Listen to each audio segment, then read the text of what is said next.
Je vote pour la science avec Pascal Lapointe et Isabelle Burgon.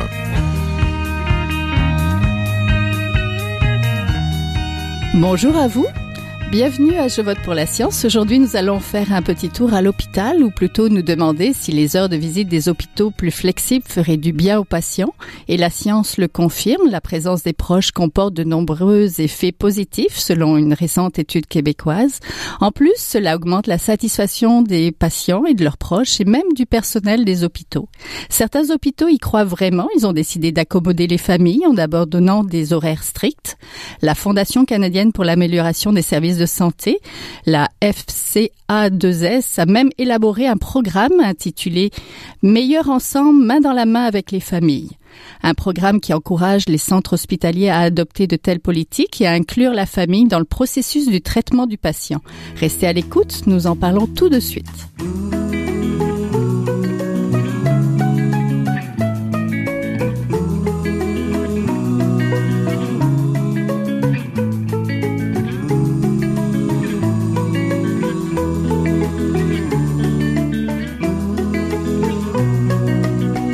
Nous sommes donc en compagnie de Maître Paul Brunet, le président-directeur général du Conseil pour la protection des malades. Bonjour. Bonjour, madame. Nous sommes aussi en compagnie de Linda Bélanger, responsable du bureau d'expertise en expérience patient du CHUM de Québec, l'Université Laval, et auteur principal de l'étude dont on va parler aujourd'hui. Donc, bonjour à tous les deux. Bonjour. Les heures de visite des hôpitaux plus flexibles semblent faire du bien aux patients. Pourquoi? Ben, je ne suis pas surpris que cela le soit, parce que c'est thérapeutique de pouvoir voir ses proches, d'être accompagné, d'être assisté, d'être encouragé. Et il n'y a aucune raison pourquoi on n'agira pas ainsi, mais probablement qu'on vient de loin. Autant les soins à l'époque étaient réservés à la discrétion du médecin, les lieux aussi étaient réservés pour les soins et c'était pas la place de la famille. Mais de plus en plus, tant mieux, on a démocratisé tant les soins, l'information que ces lieux-là. Et je pense que c'est pour une bonne cause, c'est une bonne initiative. Et je suis content de voir que la science le confirme. Madame Bélanger, justement, vous avez une étude qui porte là-dessus. Donc, pourquoi ça fait tellement de bien aux patients? En fait, il y a plusieurs arguments et il y a différentes façons de regarder ces données-là. Nous, dans l'étude qu'on a révisée, en fait, c'est une synthèse d'études déjà publiées qu'on a fait ou une revue systématique de la littérature. Mais on a regardé la perspective de l'usager, du patient et de ses proches. Donc, ce que les proches et les patients nous disent, d'abord et avant tout, comme l'a souligné notre autre invité, la diminution de l'anxiété, de savoir que le proche est présent au chevet, qu'on n'est pas seul dans cet environnement complexe, qu'on est soutenu, aide énormément, tant le patient que le proche qui accompagne. Donc, c'est un des premiers bienfaits qui, évidemment, est mentionné par tant les proches que le patient quand ils sont en mesure de nous parler. Mais ce qu'on remarque aussi, c'est que le fait d'avoir un point d'ancrage, quelqu'un qu'on connaît, quelqu'un qui fait partie de notre environnement, nous permet justement d'être capable rapidement de reconnaître où est-ce qu'on est. Le proche peut également donner énormément d'informations sur qui on est, nos préférences, être capable d'interpréter des signaux quand on peut pas s'exprimer très bien, d'être un peu notre porte-parole et de traduire nos messages au personnel, l'infirmier. Donc, ça améliore beaucoup la communication entre le patient et le personnel de soins.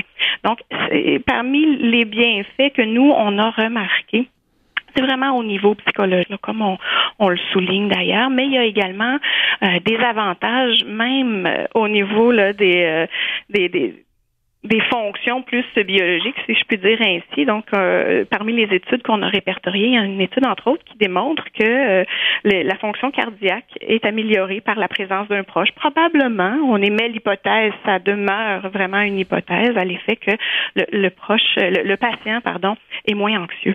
Donc, il se sent rassuré par le fait qu'un de ses proches est au chevet. Oui, puis votre étude a montré aussi que la présence accrue des proches n'augmente pas l'incidence des maladies, parce qu'on pourrait s'inquiéter de ça.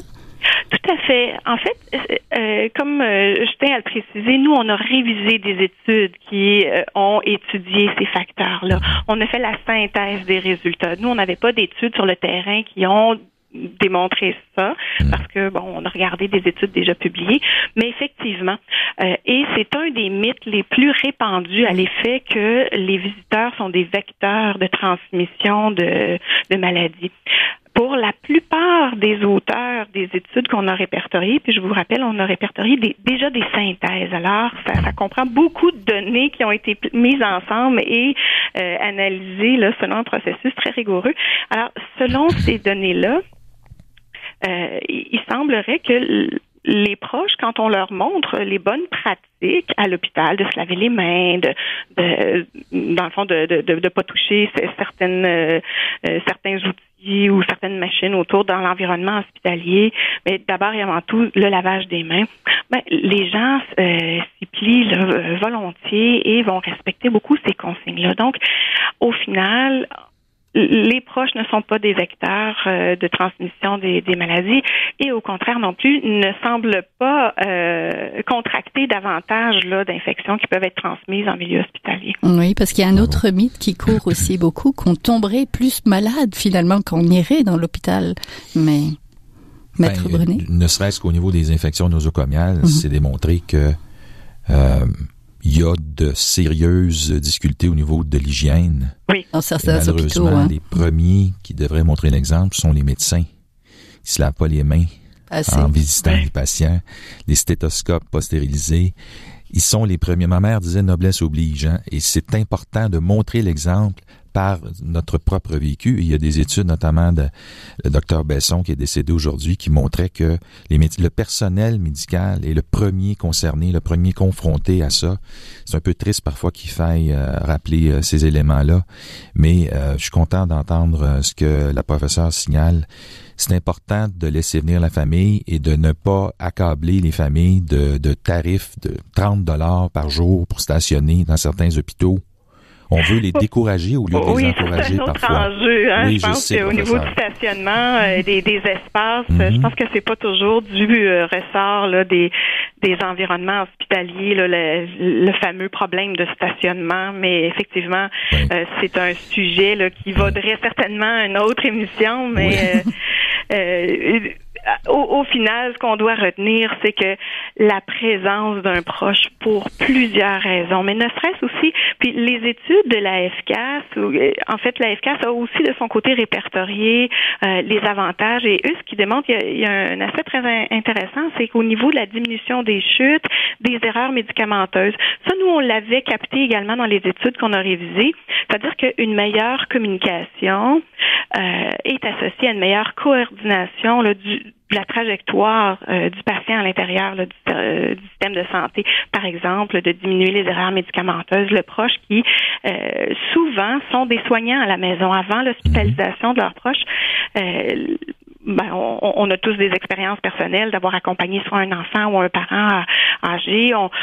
Souvent, le proche connaît la médication qui est prise et on sait que dans les milieux hospitaliers où sont des endroits extrêmement complexes, les choses vont vite, puis il y en a des erreurs médicamenteuses.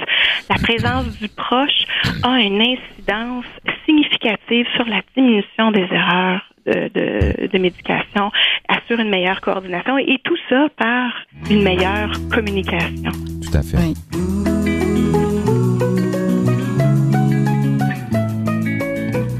Vous êtes toujours à Je vote pour la science, là où la science rencontre la politique, une émission produite par l'agence Science Presse. Vous pouvez aller visiter son site internet au sciencepresse.qc.ca. Selon une étude effectuée en novembre 2015 justement par la Fondation canadienne pour l'amélioration des services de santé, moins d'un hôpital canadien sur 3 disposait de politiques de visite accommodantes et un nombre encore plus restreint d'entre eux offrait aux membres de la famille un accès en tout temps. Donc, quelles sont les craintes de la part des professionnels justement pour limiter cet accès-là? Pourquoi les hôpitaux sont pas ouverts, on va dire 24 heures sur 24? On a nommé une des grandes craintes, la transmission des maladies et des infections. Il y a une autre grande crainte qui est peut-être aussi un mythe, c'est la crainte que le proche dérange et soit une charge supplémentaire pour le personnel infirmier qui, on le sait, on l'entend beaucoup ces temps-ci dans les médias, la charge de travail est très grande et on a peur que les proches dérangent. Ça, ça, c'est partagé. Il semblerait, selon les quelques études là, dans lesquelles on a trouvé de l'information, il semble que cette croyance-là soit ou cette crainte-là soit plus endossée par le personnel infirmier que par les médecins. Il semblerait que les médecins soient plus ouverts à la présence des proches, mais il y a quelques données là, vraiment éparses là, qui vont faire allusion à la différence là, entre le personnel infirmier et les médecins, mais tous ces gens-là pris ensemble, il y a vraiment une crainte là, que les proches soient une charge supplémentaire. Parfois, c'est le cas. Hein, il y a des proches qui prennent un petit peu plus de place. Il y a des gens qui sont un peu plus dérangeants. Ils vont arriver à plusieurs.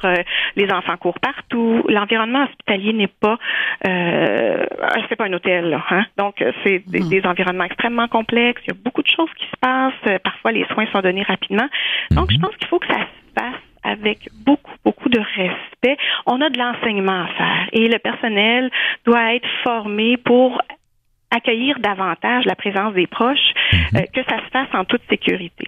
Oui, Maître Brunet, vous vouliez rajouter les autres craintes? En fait, les plaintes qu'on a rejoignent ce que le professeur dit, ou la professeure dit, c'est-à-dire qu'il y a des proches qui vont voir, particulièrement en soins de longue durée, où là, la guerre éclate parce que le proche est trop proche quand on prodigue les soins, on fait sortir la famille ou l'aidant, et là, l'aidant revient dans la chambre et s'aperçoit que son proche, sa mère, son père, a été mal lavé. Oui. Alors, on fait quoi? Faut sortir parce qu'il y a des soins prodigués, mais les soins sont mal prodigués, souvent parce que soit la personne n'a pas eu l'information qu'elle aurait mérité d'avoir, ou encore qu'elle est pressée, comme la professeure le disait.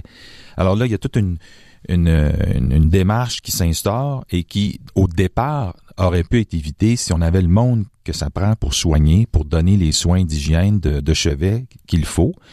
Et les proches seraient contents. Et présentement, les plaintes qu'on a, nous, c'est ça. C'est des parents qui se font sortir de la chambre parce qu'ils dérangent, mais ils dérangent parce que les soins sont mal prodigués.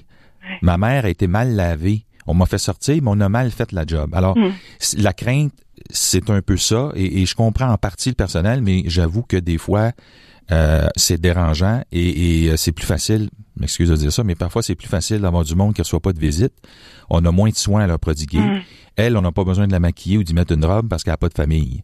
Et ça, évidemment, là, ils nous ont sur le dos quand on entend ces plaintes-là. Oui, ça existe aussi. Oui. Il y a aussi des craintes de la famille justement de devoir prendre en charge certains soins comme de nourrir. Ah, on est là, donc il y aura moins besoin de personnel. En fait, ça accommode beaucoup sur les affaires qu'ils veulent qu'on fasse. On veut que les parents participent là à l'évaluation puis la mise à jour des plans de soins. Ça, il faut être là. Mais sur certaines affaires, comme les repas, ça fait bien notre affaire.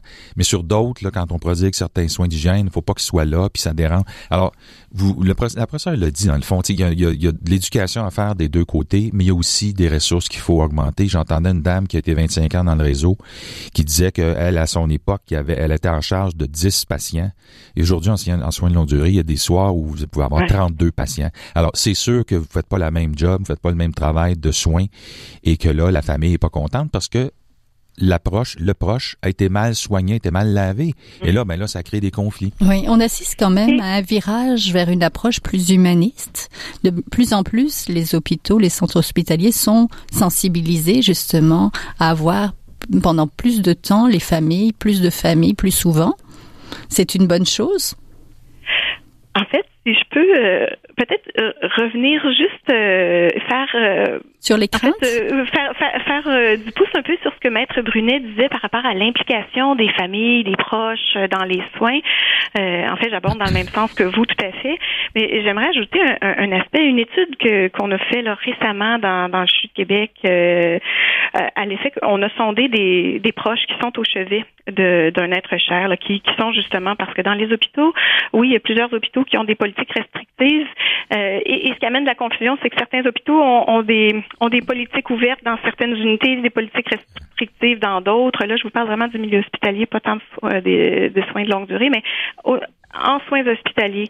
L'étude, pas celle dont on parle aujourd'hui, mais une autre étude qu'on a fait où on a sondé des proches au chevet, la plupart des proches nous disaient vouloir s'impliquer, se sentir tellement mieux quand ils peuvent participer aux soins de leur être aimé. Mais le grand enjeu encore ici est un enjeu de montrez-moi comment m'impliquer, montrez-moi quoi faire. Et la politique, ou en plutôt la campagne Meilleur Ensemble de la FCAS va également dans ce sens-là quand on dit que nos proches ne sont pas de simples visiteurs, ils sont également des partenaires dans les soins. Évidemment, on doit faire preuve de gros bon sens et ne pas imposer de faire ce genre de participer aux soins si le proche ne se sent pas capable, si le patient ne le souhaite pas. On doit toujours respecter les droits et les besoins du patient, d'abord et avant tout. Mais ici, il y a une question de nuance, il y a une question de différence individuelle où certains proches vont vouloir participer le plus possible aux soins, d'autres moins ou de façon différente. Et c'est là qu'on doit, je crois, soutenir le personnel soignant pour être capable d'évaluer les besoins, les attentes et les souhaits du patient et de son proche qui est au chevet. Donc, c'est juste la nuance que je voulais faire sur le fait que, oui, il y a une grande crainte et je pense que c'est l'envers de la médaille où on pourrait très bien instaurer des attentes à l'effet que les proches prennent soin de leurs proches hospitalisés, surtout en soins de longue durée, je pense. Mais en même temps, il y a certains proches qui souhaitent participer et ils ne savent pas comment, se sentent impuissants et tout simplement, on leur permet pas parfois aussi, comme vous l'avez si bien mentionné, on fait sortir la famille pour laver la personne. Donc, c'était juste la nuance que je voulais apporter. Oui, quels sont peut-être les éléments qui pourraient faciliter ce partenariat entre la famille qui est de bonne volonté et le personnel qui travaille et qui essaye justement de remettre le patient sur pied? À quoi pensez-vous, Maître Brunet? La professeure l'a signalé, la communication.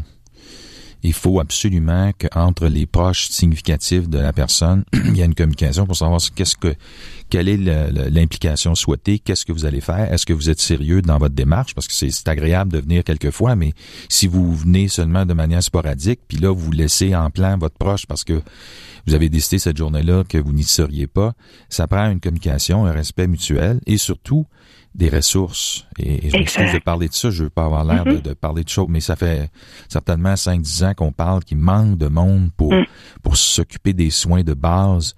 Et même en hôpital, maintenant, on a de graves problèmes d'infection parce que l'hygiène n'y est pas, l'entretien n'y est pas. Et c'est triste parce qu'on met en jeu, on met en cause beaucoup de cette mission qu'on s'était donnée il y a 30-40 ans, de soigner les gens et de leur faire recouvrer la santé. Il y a des gens qui meurent parce qu'ils sont admis à l'hôpital, surtout les personnes âgées, à cause des infections nosocomiales, entre autres. Est-ce qu'une formation aiderait? Est-ce qu'une formation aux familles, par exemple, on parlait parce que de famille, il peut y avoir peut-être des enfants qui courent et tout ça, et on veut pas ça.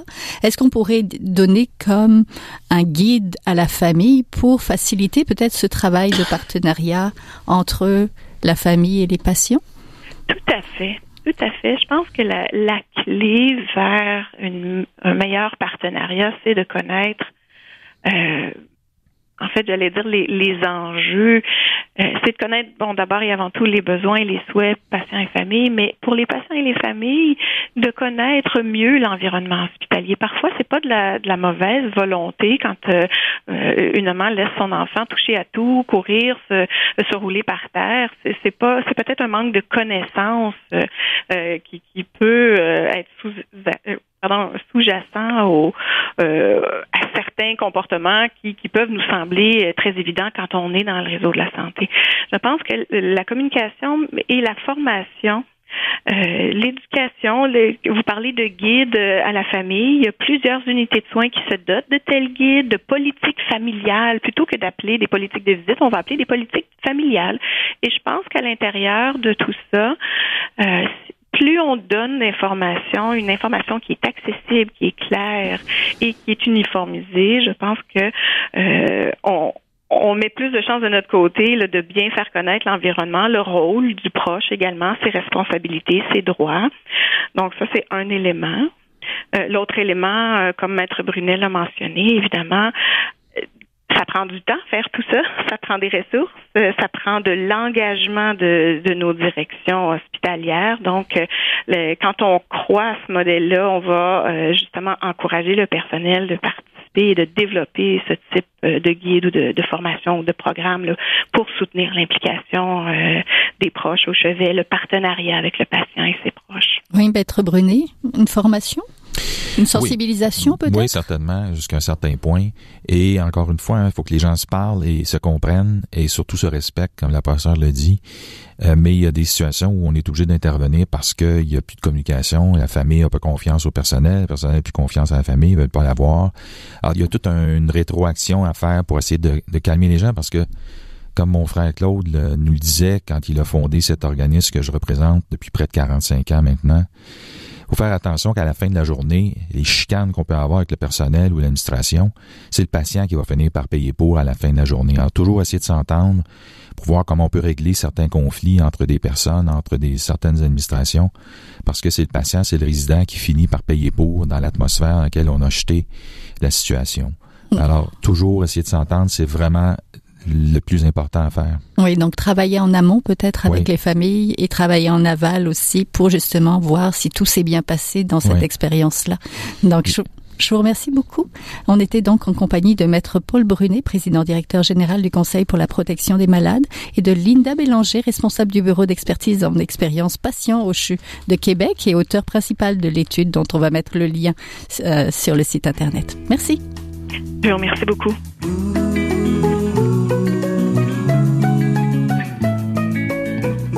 Vous êtes toujours à Je vote pour la science, là où la science rencontre la politique, une émission produite par l'agence Science Presse. Vous pouvez aller visiter son site internet au sciencepresse.qc.ca.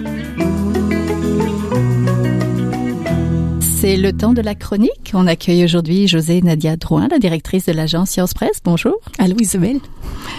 Donc, tu nous parles aujourd'hui d'un livre qui fait le point sur la vaccination, je pense. Oui, exactement. C'est un livre qui s'intitule The Vaccination Picture, un titre là, qu'on pourrait traduire librement par un aperçu sur la vaccination, mais je vais y revenir parce que le titre réfère aussi au format du livre. Donc, un sujet, la vaccination, là, qui est malheureusement toujours d'actualité, parce qu'on lisait encore tout récemment que la rougeole là, revenait en force en Europe. Alors, pour l'instant, ce livre est disponible seulement en anglais. Il est tout récent, il est arrivé là dans les librairies à la fin du mois d'octobre dernier. C'est le dernier ouvrage de Timothy Caulfield. Le précédent s'intitulait Gwyneth Paltrow se trompe-t-elle surtout? C'est un livre qui avait suscité là, passablement d'intérêt auprès du grand public à l'époque. L'auteur tirait là, à boulet rouge sur les cures miracles dont les célébrités font la promotion. Monsieur Caulfield, lui, est titulaire de la chaire canadienne de recherche en droit et en politique de la santé. Il est aussi professeur et chercheur à la faculté de droit et de médecine de l'Université de l'Alberta, donc un Canadien. Il intervient souvent dans les médias, il s'attaque chaque fois aux pseudosciences, puis depuis cette année, il y a aussi son émission de télé sur une chaîne spécialisée, Vision TV. Son émission s'intitule, elle, A User Guide to Cheating Death. Littéralement là un manuel pour tromper la mort. Dans cette émission, il examine là la propension des gens à faire à peu près n'importe quoi pour vivre plus longtemps et à être toujours de plus en plus beau. Puis ce qui est amusant, c'est qu'il teste aussi ses expériences sur lui-même. Fait qu'à plusieurs égards, cet auteur-là me fait beaucoup penser aussi à notre Olivier Bernard, alias le pharmacien. Avec le petit côté révérencieux en moins dans ses écrits, mais avec une personnalité tout aussi spectaculaire, colorée. Son nouveau livre sur la vaccination, c'est une œuvre qui est intéressante et qui est différente aussi de ce qu'on voit habituellement en termes de livres de vulgarisation, parce qu'il y a une large part du livre qui est occupée par des dessins d'artistes. Il a fait appel à 8 artistes pour illustrer les propos du livre, d'où la référence aussi au mot « picture » dans le titre. Ce qui a pour effet aussi de rendre encore la matière plus accessible au grand public, puis comme les livres du pharmacien. Alors, le premier chapitre sur les faits entourant la vaccination en est un bon exemple. On pourrait presque lire, tu peux le feuilleter, là, on pourrait presque lire cette partie à nos enfants le soir avant le dodo. Mais surtout en évitant quand même les dernières pages qui reviennent sur le mythe de la vaccination qui a causé l'autisme, là, quand même. Je vais insérer sur le site de l'émission un lien vers un extrait du livre qui va bien montrer là, ce dont je parle avec les dessins. Donc, dans ce livre, l'auteur aborde avec étude à l'appui, évidemment, les motivations qui poussent les anti-vaccins, mais aussi les hésitants vaccinaux à ne pas faire vacciner leurs enfants. Il explique aussi pour quelles raisons la dissémination des faits sur la sécurité entourant la vaccination n'est pas suffisante pour eux. Et il présente quelques mesures qui pourraient être mises de l'avant pour répondre là, à cette méfiance entourant la vaccination. Personnellement, j'ai beaucoup aimé la partie sur les croyances. parce qu'il recense dans ce chapitre-là les mécanismes de pensée qui influencent nos comportements. Il y présente les biais cognitifs auxquels nous sommes tous soumis, comme le biais de confirmation qui fait que l'on cherche des informations qui vont dans le sens de nos croyances qui sont déjà existantes, puis qu'on rejette toutes les autres informations qui refutent là, ces mêmes croyances. Il parle aussi là du biais de perception du risque. C'est celui qui amplifie les risques qui sont associés à l'inconnu au détriment des risques plus courants. Parce que l'inconnu, ça peut être effrayant. On veut donc éliminer tous les risques. On fait donc une croix sur la vaccination. Il y a un autre aussi avec lequel j'étais moins familière, c'est le biais d'optimisme, qui fait que l'on pense qu'on n'a pas à s'inquiéter parce que de toute façon, nos enfants seront jamais malades. C'est la première fois que je voyais une recension là, des biais cognitifs aussi clairs, bien vulgarisés, mais évidemment bien trop courte à mon goût. Mais c'était quand même très instructif. À la toute fin du livre, le Timothy Caulfield, l'auteur, il essaie de répondre aussi à la question sur la méfiance sur la vaccination. Il s'interroge sur comment y répondre. C'est une question qui est complexe, là, auquel il tente de répondre, évidemment. On sait déjà que l'éducation, la sensibilisation a ses limites. Une étude a déjà démontré que fournir plus d'informations factuelles sur la vaccination aux parents, ça se traduisait pas nécessairement en une vaccination réelle, mais une éducation qui tient compte, par exemple, de leurs inquiétudes s'est montrée plus efficace. Il y a d'autres façons là, d'aborder les gens, mais il faut lire le livre. Alors, en résumé, The Vaccination Picture est un bon petit livre. Ça se lit en un peu plus d'une heure. Ça regroupe l'essentiel des connaissances actuelles. S'adresse à un portrait intéressant et pertinent de la méfiance envers la vaccination. Oui, on l'a sur la table et il est vraiment, vraiment très beau. Si les gens sont curieux, on va mettre un lien justement pour qu'ils se rendent compte de comment a été fait le livre et les œuvres donc des artistes dont tu nous parlais. Donc, merci beaucoup. On aura une dernière chronique de ta part avant les vacances d'été. Peut-être tu reviendras avec un livre de science pour l'été ou peut-être des suggestions, plein de suggestions pour remporter cet été en vacances et avoir de la lecture de science. Donc, merci beaucoup. Merci. C'est tout pour cette semaine. Je vote pour la science. C'est une production de l'agence Science Presse avec Radio VM. Au micro, Isabelle Burguin. À la recherche de cette émission, François Cartier. À la régie, Daniel Fortin. Vous pouvez réécouter cette émission à l'antenne de Radio VM ou encore toujours en podcast sur le site de l'agence Science Presse au sciencepresse.qc.ca et nous suivre sur vos réseaux sociaux préférés. À la semaine prochaine. Jing Zhaohua est un chercheur typique de ceux pour qui les progrès de la bioinformatique ont préséance sur le sens biologique et pour qui la grosse science constitue la seule logique. On y parle de génome, de transcriptome et de spliceosome, de traductome, de protéome et de foldéome, de kinome, de protéasome, mais pas du glaucome de Guillaume, de signalosome vers les lysosomes, et puis E.T. phone home. Des milliers de candidats qui montent et qui descendent en fonction du stimulus duquel ils dépendent.